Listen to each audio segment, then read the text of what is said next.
Hello children, welcome back to part 3 of Minerals and Energy Resources. It's me Manu Anthony from Bhavan's Gandhi Vidyashram. In the previous two videos, we have discussed what a mineral is. It is a homogeneous, naturally occurring substance with a definable internal structure. And we have also discussed that minerals have become an indispensable part of our life. When we look around, minerals are used in many ways in our life. Everything we use, mineral has become a part of it.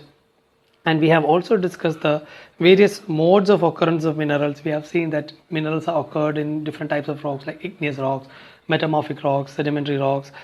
Minerals are also found due to the decomposition of surface rocks.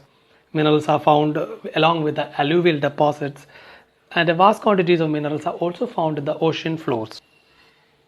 Next, we discuss the classification of minerals. Minerals are classified on the basis of metallic and non-metallic minerals and energy minerals. And further, metallic minerals are divided into ferrous and non-ferrous minerals. And then we discussed iron ore, major iron ore belts, manganese, then bauxite. Today, we will start with non-metallic minerals. Now, what are non-metallic minerals? Those minerals which does not show the properties of metals are known as non-metallic minerals. First, we will discuss mica. Mica is a mineral made up of a series of plates or leaves. It splits easily into thin sheets. Mica can be clear, black, green, red, yellow or brown. This is a picture of mica. Now, mica is also used in electric and electronic industries. It has become an indispensable mineral in electric and electronic industries because of the following properties of mica. Because of excellent dielectric strength, low power loss factor, insulating properties, resistance to high voltage. Mica deposits are found in the northern edge of Chota Nagpur Plateau.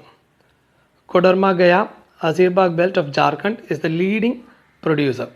Which is the leading producer? Koderma Gaya.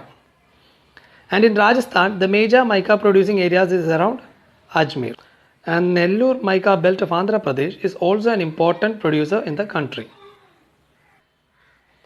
Now we will be discussing rock minerals. And in rock minerals, we will be discussing limestone in detail. Limestone. Limestone is found in association with rocks composed of calcium carbonates or calcium and magnesium carbonates. They are found in sedimentary rocks of most geological formations. Now, there are two uses of limestone. First one is it's a basic raw material for the cement industry. And mica is essential for smelting iron ore in the blast furnace.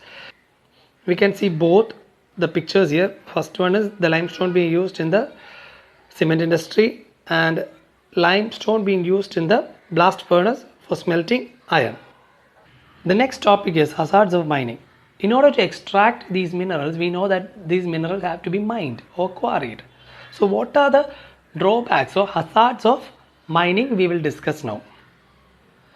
Dust and noxious fumes inhaled by miners will make them vulnerable to pulmonary diseases. The next one is the risk of collapsing mine roofs. Inundation and fires in coal mines is also a hazard.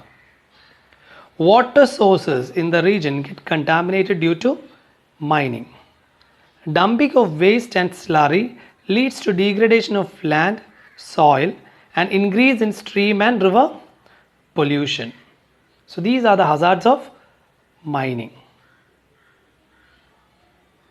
Now we'll go to the topic conservation of minerals. Why do we need to conserve minerals?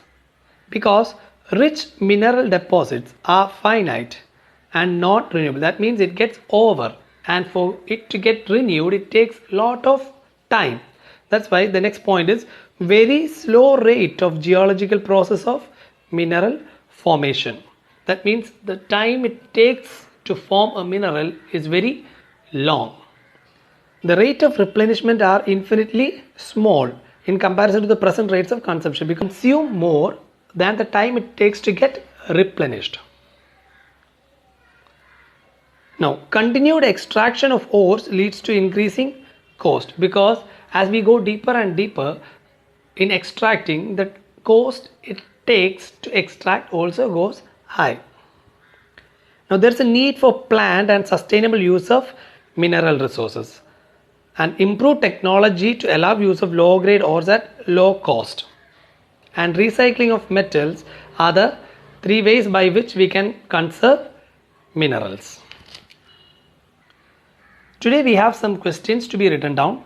Please note down the questions. Why is mica the most indispensable mineral used in electric and electronic industry? So in this question you have to answer what are the properties of mica which makes it an indispensable mineral for electric and electronic industries. Next question is what are the uses of limestone? The next question is what are the different hazards of mining? The last question for today is why mineral needs to be conserved? Name some ways to conserve minerals. That's it for today. Thank you children, and see you soon with the next class.